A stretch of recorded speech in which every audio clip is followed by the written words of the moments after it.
Good morning, students. Welcome to another video of thermodynamics. આપણો subject છે diploma mechanical એન્જિનિયરિંગના third સેમેસ્ટરનો thermodynamics.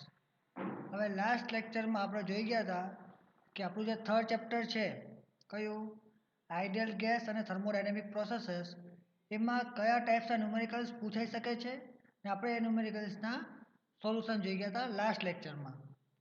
હવે આ લેક્ચરમાં આપણે નવું ચેપ્ટર સ્ટાર્ટ કરવાના છે. કયું છે?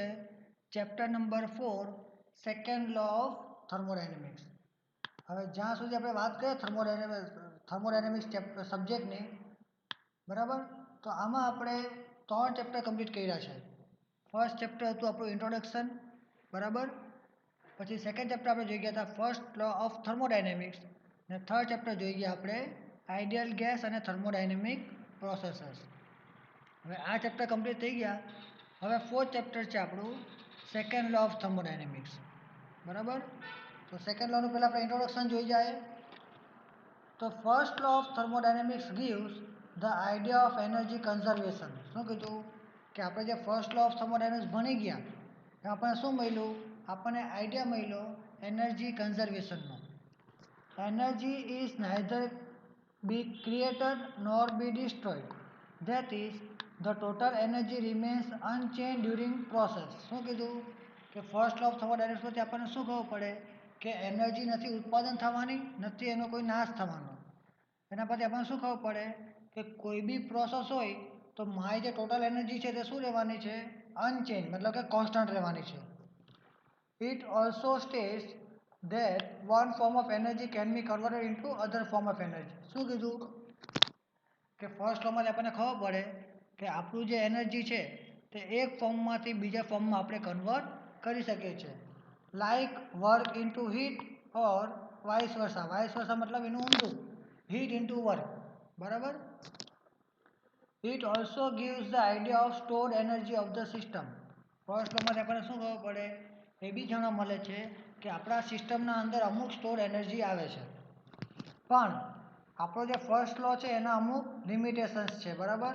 ને આ જે લિમિટેશન્સ છે એને કાઢવા માટે શું બન્યું? આપણું સેકન્ડ લો ઓફ થર્મોડાયનેમિક્સ બન્યું.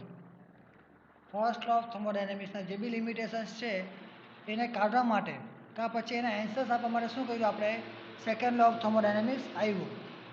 હવે આપણું જે આ ચેપ્ટર છે સેકન્ડ લો ઓફ થર્મોડાયનેમિક્સ, આપણે શું જોવાના છે કે સેકન્ડ લો ઓફ થર્મોડાયનેમિક્સ શું છે, રિવર્સિબલ પ્રોસેસ કોને કહેવાય, ઇરિવર્સિબલ પ્રોસેસ કોને કહેવાય છે, થર્મોડાયનેમિક ટેમ્પરેચર સ્કેલ શું છે, કાર્નોટ સાયકલ અને એન્ટ્રોપી. આટલી વસ્તુ આપણે ભણવાની છે આપણા ચેપ્ટરમાં સેકન્ડ લો ઓફ થર્મોડાયનેમિક્સમાં, બરાબર. ચલો પહેલાં આપણે અમુક ટર્મ્સ જોઈ જાય. કયા કયા ટર્મ્સ છે?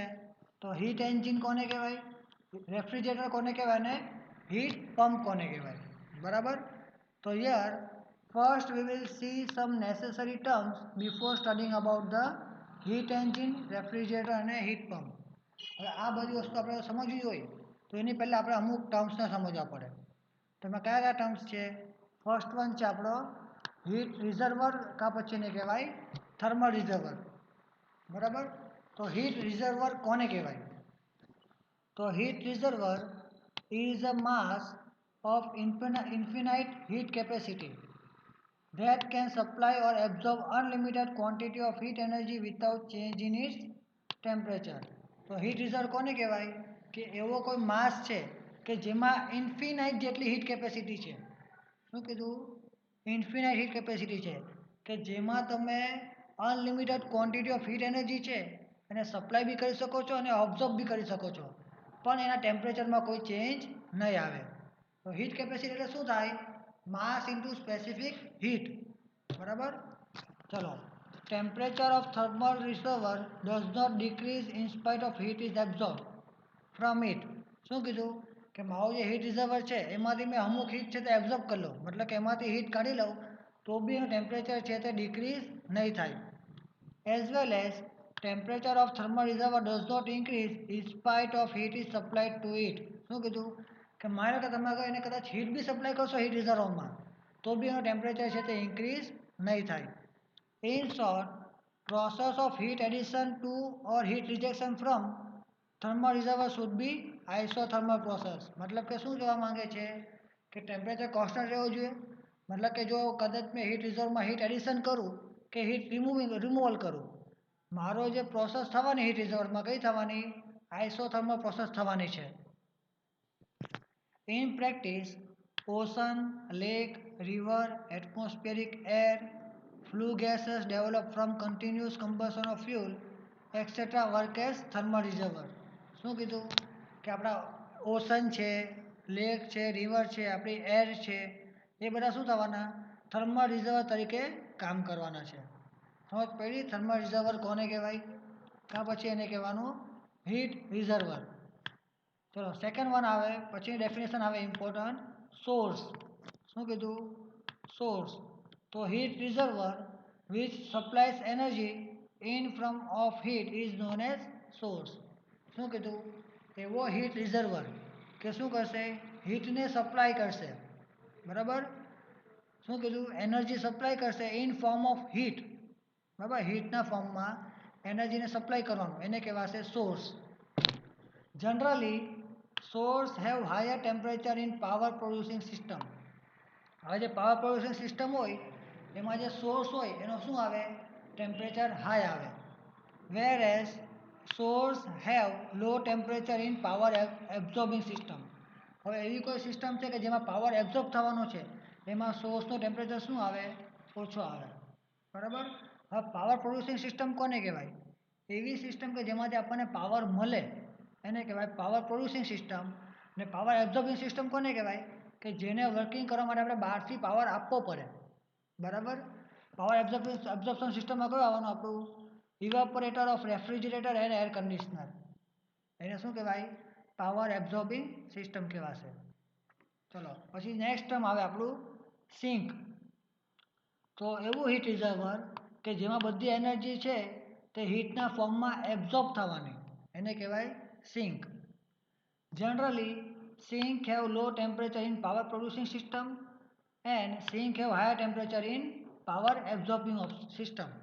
હવે જે પાવર પ્રોડ્યુસિંગ સિસ્ટમ છે એમાં સિંકનો ટેમ્પરેચર શું આવે, લો આવે, ને પાવર એબ્ઝોર્બિંગ સિસ્ટમ હોય એમાં સિંકનો ટેમ્પરેચર શું આવે, હાઈ આવે. સમજ પડી ગઈ? હીટ રિઝર્વર કોને કહેવાય, સોર્સ કોને કહેવાય અને સિંક કોને કહેવાય. હવે આપણે સ્ટાર્ટ કરીએ ચેપ્ટરમાં. Most important theory heat engine, બરાબર. શું છે હીટ એન્જિન, કાં પછી એને કહેવાય સાયક્લિક હીટ એન્જિન. તો હીટ એન્જિન કોને કહેવાય, તો a system while working in a cycle converts heat energy in work. શું કીધું? એવી સિસ્ટમ કે જ્યારે એનું વર્કિંગ થતું હોય સાયકલમાં તો શું કરવાનું છે, હીટ એનર્જીમાંથી વર્કને પ્રોડ્યુસ કરશે, બરાબર. શું કરે, હીટ એનર્જીમાંથી વર્કમાં ટ્રાન્સફોર્મેશન કરે, is known as heat engine. કા પછી a system operating in a cycle and producing a net quantity of work from a supply of heat. શું કીધું? એવી સિસ્ટમ, બરાબર, કે જે સાયકલમાં કામ કરે છે અને નેટ ક્વોન્ટિટી ઓફ વર્ક ઉત્પન્ન કરે છે અમુક હીટ સપ્લાય કરીને યુઝ કરીને. Heat engines usually utilize a fluid to exchange heat with heat source and heat sink. શું કીધું? હીટ એન્જિનમાં યુઝ્યુઅલી શું થાય, એક ફ્લુઇડનો યુઝ થાય કે જેના કારણે શું કરશે એ લોકો, હીટનું એક્સચેન્જ કરશે હીટ રિઝર્વર અને હીટ સોર્સ અને હીટ સિંકના વચ્ચે, while producing net work. જેના કારણે શું કરશે એ લોકો, અમુક વર્ક પ્રોડ્યુસ કરશે. ને આ જે ફ્લુઇડ એ યુઝ કરે એને શું કહેવાય, વર્કિંગ મીડિયમ કહેવાય, કાં પછી એને કહેવાય working fluid. The power producing device that best fit into the definition of a heat engine is a steam power plant. શું કીધું કે આ જે ડેફિનેશન આપણે જોઈ ગયા એમાં ફિટ બેસ્ટ એક્ઝામ્પલ કયો છે આપણો હીટ એન્જિનનો, તો એને કહેવાશે પાવર પ્લાન્ટ. આપણે આ ફિગર બતાવી જ છે સ્ટીમ પાવર પ્લાન્ટની, એને એક ટાઈપનું હીટ એન્જિન પણ કહેવાય. શું કરવાના છે આપણે હીટ પાવર પ્લાન્ટમાં, કે આપણે શું કરશું, પહેલાં કે આપણે બોઇલરમાં Q1 જેટલી હીટ આપશું. બોઇલરમાં શું કરવાના છે, Q1 જેટલી આપણે હીટ આપશું. હીટ આપશું એટલે શું થવાનું એમાં, કે મારા જે બોઇલરમાં પાણી છે તે શું થવાનું, સ્ટીમમાં કન્વર્ટ થવાનું હીટને એબ્ઝોર્બ કરીને. પછી એ સ્ટીમ શું થવાની, મારા ટર્બાઇનમાં જવાની. ટર્બાઇનમાં શું થવાનું, મને વર્ક મળશે. કઈ રીતે મળશે, કે મારી જે હીટ એનર્જી છે સ્ટીમની એને મેં કન્વર્ટ કરીને શું કરા વર્ક પ્રોડ્યુસ કરા. પછી આ ટર્બાઇનમાંથી સ્ટીમ કેમાં જશે કન્ડેન્સરમાં જવાના કે જેમાંથી મને Q2 અમાઉન્ટની હીટ મળશે અને મારી સ્ટીમ છે તે શું થવાની વોટરમાં કન્વર્ટ થવાની. પછી પંપમાં મેં શું કરા વર્ક ઇનપુટ કરા કે જેના કારણે મારું જે પાણી મને મળ્યું કન્ડેન્સરમાંથી આઉટ થયું એ શું થવાનું પાછું મારા બોઇલરમાં ફીટ થવાનું. બરાબર.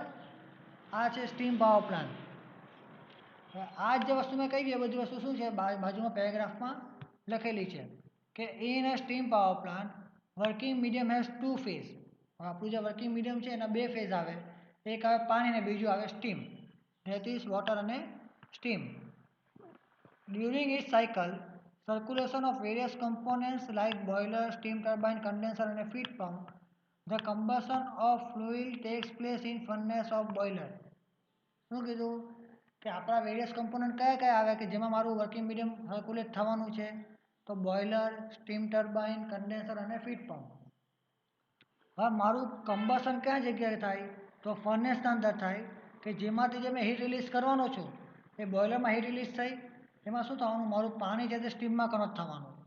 સો combustion of fuel acts as heat source કે જે મેં કમ્બશન કર્યું ફ્યુલનું એ શું કરશે મારા હીટ સોર્સ તરીકે કામ કરશે.